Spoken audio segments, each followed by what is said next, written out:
نحمده ونصلي على رسوله الكريم أما بعد فأعوذ بالله من الشيطان الرجيم بسم الله الرحمن الرحيم ألف لام را كتاب أنزلناه إليك لتخرج الناس من الظلمات إلى النور صدق الله العظيم. وقال النبي صلى الله عليه وسلم النذر في المصحف عبادة أو كما قال عليه الصلاة والسلام. برادران اسلام، عزیز ساتھیوں، بزرگوں، اللہ تبارک و تعالیٰ نے اس قرآن کریم کی آیت کے اندر ارشاد فرمایا، اے نبی یہ کتاب ہم نے آپ کی طرف نازل کی ہے، یہ وہ کتاب ہے جس کے ذریعے سے آپ لوگوں کو اندھیروں سے نکال کر روشنی کی طرف لے جائیے۔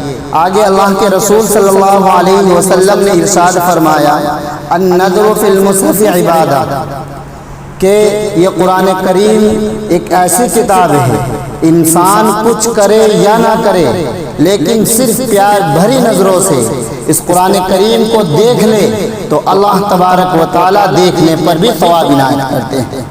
جو انسان اس کو اپنے سینے سے لگاتا ہے، اس کو اپنی آنکھوں سے لگاتا ہے، جو انسان اس کے اوپر اپنے ہاتھ کو رکھتا ہے، اس کو پڑھتا ہے تو اللہ تبارک و تعالیٰ اس کو بہت بڑا ثواب عنایت کرتا ہے۔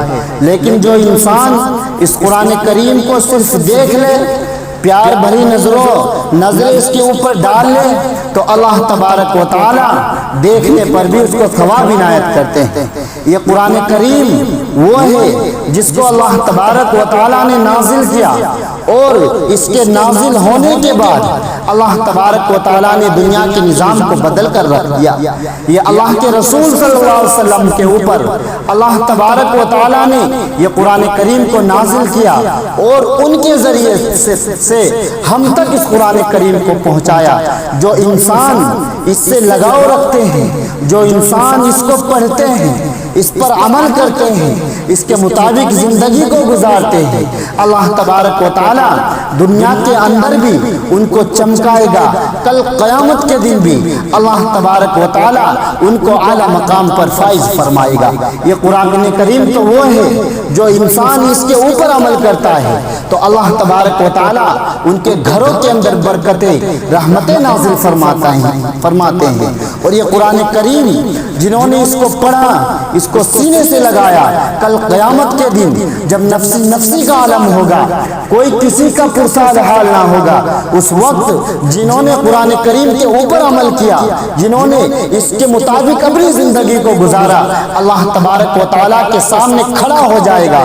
یہ آتا ہے کتابوں کے اندر کہ یہ قرآن کریم کو اللہ تبارک و تعالیٰ ایک نوجوان انسان کی، خوبصورت انسان کی شکل میں اللہ تبارک و تعالیٰ کے سامنے کھڑا ہوگا اور اللہ تبارک و تعالیٰ کے سامنے کہے گا کہ اللہ اس فلاں بندے کو عذاب کے اندر مت ڈالیے، یہ تو وہ تھا کہ جو مجھ کو پڑھا کرتا تھا، مجھ کو سنا کرتا تھا، مجھ پر عمل کیا کرتا تھا، میرے مطابق اپنی زندگی کو گزارا کرتا تھا، اور اگر تو اس کو عذاب کے اندر ڈالے گا تو مجھ کو اپنے کلام سے نکال دیجئے۔ اللہ تبارک و تعالیٰ اس قرآن کریم کی بات کو رد نہیں فرمائیں گے بلکہ اللہ تبارک و تعالیٰ اس بندے کی مغفرت فرما دیں گے۔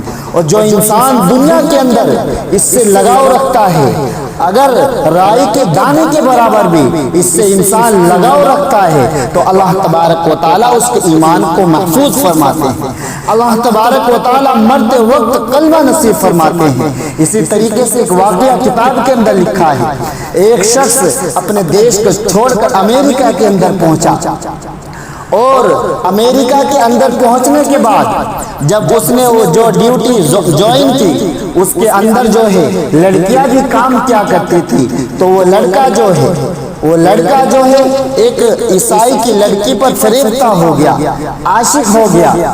جب اس کے اوپر وہ عاشق ہو گیا تو اس نے کہا کہ میں آپ سے شادی کرنا چاہتا ہوں، میں آپ سے شادی کرنا چاہتا ہوں، میں آپ کے ساتھ اپنا گھر بسانا چاہتا ہوں، تو کیا آپ مجھ سے شادی کر سکتے ہیں؟ تو اس نے کہا کہ میرے والدین سے آپ بات کر لیجئے، اگر میرے والدین راضی ہو جائے تو میں آپ سے شادی کر لوں گی۔ وہ لڑکی اس کو لے کر اپنے گھر گئی اور اپنے والدین سے اس کی ملاقات کرائی.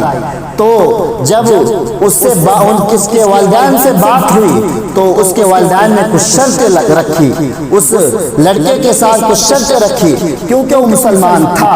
اس نے کہا کہ ٹھیک ہے، ہم اپنی بچی کی شادی آپ سے کر دیں گے، لیکن ہماری کچھ شرطیں ہیں. پہلی شرط تو یہ ہے کہ آپ جو ہے مسلمان ہیں، آپ کو عیسائی بننا ہوگا، آپ کو اپنا یہ کہ جو آپ کا مذہب ہے اس کو چھوڑنا ہوگا. دوسرا یہ کہ آپ جو ہے یہ کہ اپنے ملک کے اندر نہیں جا سکتے. تیسرا یہ کہ ہم ہر سنڈے کے دن اپنے عبادت گاہ کے اندر جاتے ہیں، آپ کو ہمارے ساتھ جانا ہوگا.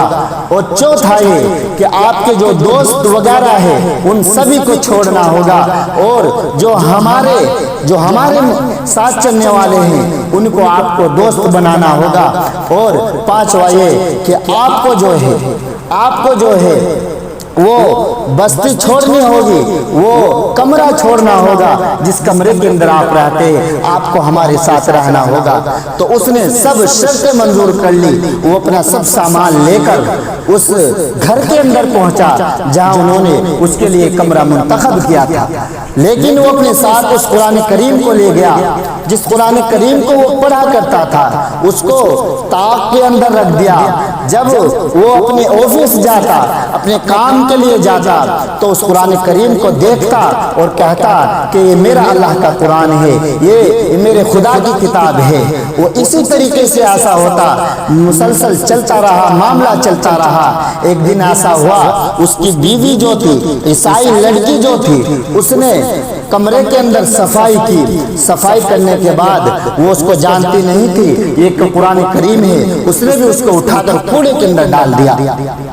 جب کوڑے کے اندر ڈال دیا تو وہ شخص آتا ہے، کمرے کے اندر دیکھتا ہے کہ اس کو قرآن کریم دکھائی نہیں دیتی. وہ اس سے معلوم کرتا ہے، وہ بتلاتی ہے کہ آج میں نے کمرے کے اندر صفائی کی ہے، وہ کتاب بھی اس طریقے سے رکھی ہوئی تھی، میں نے اٹھا کر اس کو کوڑی دان کے اندر ڈال دی. وہ شخص جاتا ہے اور جانے کے بعد اس کو اٹھاتا ہے، اس کو صاف کرتا ہے، اس کو اپنے سینے سے لگاتا ہے، وہ اپنی آنکھوں سے لگاتا ہے اور اس کے بعد لے کر آتا ہے. وہ لڑکی جو ہے وہ کھڑکی سے دیکھ رہی تھی. وہ پوچھتی ہے کہ آخر یہ کیا ہے؟ اس نے بتلایا کہ یہ میرے اللہ کا قرآن ہے، یہ ہماری کتاب ہے، یہ وہ کتاب ہے جو اللہ کے رسول صلی اللہ علیہ وسلم کے اوپر اللہ تبارک و تعالیٰ نے نازل کی. تو وہ کہتی ہے اچھا آج بھی تمہارے اندر سے مسلمان کے جراثیم نہیں گئی ہے، آپ کو یا تو یہ کتاب رکھنی ہوگی یا مجھ کو رکھنا ہوگا، فیصلہ آپ کے ہاتھ ہے. وہ شخص کہتا ہے کہ میں اس کتاب کو الگ نہیں کر سکتا. تو وہ لڑکی کہتی ہے تو میں آپ کو چھوڑ کر جا رہی ہوں. وہ لڑکی چھوڑ کر جاتی ہے، وہ اس قرآن کو لے کر مسجد کے اندر پہنچ جاتا ہے. مسجد کے اندر پہنچنے کے بعد وہ غسل کرتا ہے اور وضو کرنے کے بعد وہ مسجد کے اندر آتا ہے اور قرآن کریم پڑھتا ہے. تو امام صاحب وہ آتے ہیں اور دیکھتے ہیں کہ یہ وہ شخص ہے جو غائب ہو گیا تھا، جس کا پتہ نہ چلا آج وہ کیسے آیا. تو وہ آ کر امام صاحب اس سے معلوم کرتے ہیں کہ تیرے ساتھ کیا معاملہ ہوا، تو اب تک کہاں تھا. اس نے پورا واقعہ بتلایا کہ اس طریقے کا میرے ساتھ معاملہ آیا، لیکن اللہ کا یہ قرآن تھا، میں اس کو بڑا چاہتا تھا. اللہ تبارک و تعالیٰ نے اس قرآن کریم کی محبت کی وجہ سے اللہ تبارک و تعالیٰ نے میرے ایمان کو سلامت فرما دیا. تو یہ قرآن کریم تو وہ ہے، ذرہ برابر بھی اس کے دل کے اندر محبت ہوگی تو اللہ تبارک و تعالیٰ ایمان کو محفوظ کرتے ہیں، اللہ تبارک و تعالیٰ ایمان کو محفوظ فرما لیتے ہیں. آج ہمارا حال یہ ہے کہ ہم بھی تو اس قرآن کریم کو ماننے والے ہیں، اسی کے اوپر ہم چلنے والے ہیں، اسی کے مطابق زندگی گزارنے والے ہیں. آج ہمارا حال کیا ہے؟ یہی تو قرآن تھا جس قرآن نے ابو بکر کو صدیق بنا دیا، یہی تو قرآن تھا جس قرآن نے عمر کو فاروق بنا دیا. ہاں یہی تو قرآن تھا جس قرآن نے عثمان کو ذو النورین بنا دیا. یہی تو قرآن تھا جس قرآن نے علی کو اسد اللہ بنا دیا. یہی تو قرآن تھا جس قرآن نے عائشہ کو صدیقہ بنا دیا. یہی تو قرآن تھا جس قرآن نے اس قوم کو بدو کہا جاتا تھا، وحشی کہا جاتا تھا، اللہ تبارک و تعالیٰ نے اس کو نازل کیا تو ان کو اللہ تبارک و تعالیٰ نے رضی اللہ عنہ مطمئن کا مژدہ سنا دیا۔ آج ہمارے ساتھ بھی تو یہ قرآن ہے۔ آج ہم پریشان کیوں ہیں؟ جہاں دیکھ لو مسلمان پریشان حال ہے، کیوں ہے؟ کس وجہ سے ہے؟ آج نہ ان کی عزت محفوظ، نہ ان کا مال محفوظ، نہ ان کی جان محفوظ۔ آج اصل وجہ یہ ہے کہ ہم نے قرآن کریم کو چھوڑ دیا۔ آج ہم قرآن کریم سے الگ ہو گئے ہیں۔ یہ قرآن کریم کو چھوڑنے کی وجہ سے اللہ تبارک و تعالیٰ نے ہمارے اوپر یہ حالات